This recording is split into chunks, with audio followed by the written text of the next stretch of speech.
Welcome, ladies and gentlemen. I am Lori Ramirez, DISA Director of Workforce Services and Development. Thank you for joining us as we recognize 113 civil service teammates in DISA and Joint Force Headquarters DODIN as they retire from federal civil service. Our honored retirees serve at locations across the United States and around the world, from Hawaii to Colorado, Arizona, Alabama and Florida, Oklahoma, Utah, Illinois, Pennsylvania, Virginia, and Maryland. They serve in our data centers, our field commands and offices, the Pentagon, here at headquarters, and at a multitude of locations to reach and serve our mission partners. They are engineers, IT specialists, financial managers, program analysts and management analysts, knowledge managers and office managers, security specialists, logisticians, and system operators. This year marks 150 years since the United States Federal Civil Service was originally established in 1871. Federal Civil Service has evolved over the years, and today employs over 2 million civil servants, the backbone and the mainstay of our federal government. Thank you for your many years of dedication and commitment to the Department of Defense. We will always remember the many lives you have touched along the way and your contribution to our nation. In a moment, we will hear from Lieutenant General Robert J. Skinner, DISA Director and Commander, Joint Force Headquarters DODIN. But first, please view the screen as we display the names of our honored retirees.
Good morning, everyone.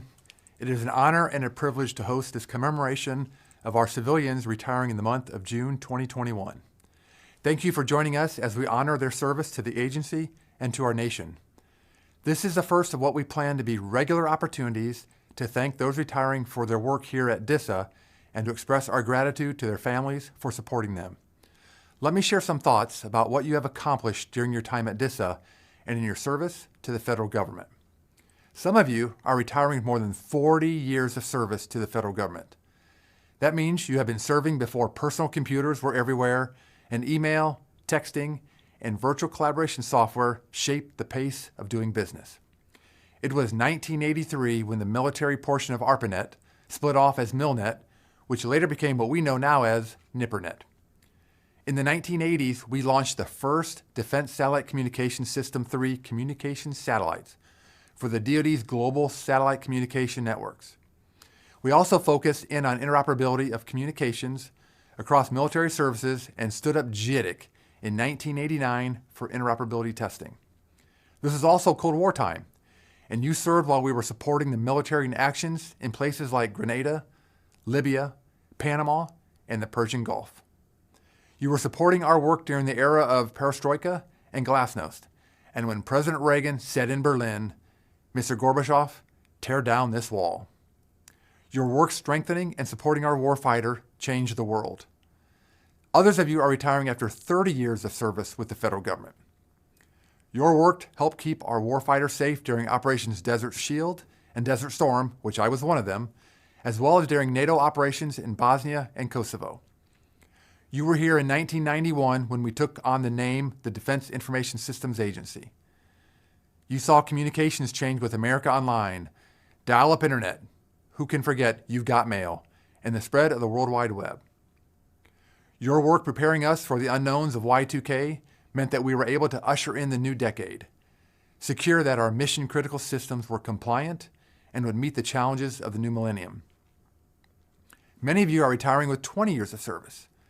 You were serving the federal government during 9/11, and you have worked tirelessly to ensure the warfighter has been connected and protected throughout the global war on terrorism. Your work supporting Operation Enduring Freedom, Operation Iraqi Freedom, and efforts throughout Africa, the Middle East, and around the world have helped keep our country safe. You have risen to meet the challenges posed by non-state actors alongside increased competition from our adversaries. You have seen the rise of cybersecurity challenges and have continually kept critical data secure. You have seen the digital transformation of the world and enabled us to stay ahead of the ever-increasing pace of change. And you led us safely through the most rapid transformation of the federal workplace we've ever seen in response to the pandemic, with greater success than anyone before 2020 would have thought possible. I'm here to thank you and honor you for your service. The country is better off today because of your professionalism, dedication, technical expertise, and leadership. Your work has enabled DISA to provide the department with critical communications capability and guided us through inflection points of history. Be proud of what you have accomplished. I'm also here to thank your families for their sacrifices in support of your service. They also need to know how much we appreciate them. Your work here was better because of their willingness to strengthen you during the late nights, phone calls, and other demands your federal career has made on you and your family. DISA is a better place today because of your service. The people that you have trained and mentored will build on your legacy of service and will continue to support the warfighter with the same devotion that you have demonstrated for so many years. Thank you for your service. May God continue to bless you and your families. Thank you. Thank you, Lieutenant General Skinner. Ladies and gentlemen, this concludes our video presentation. Thank you for joining us today.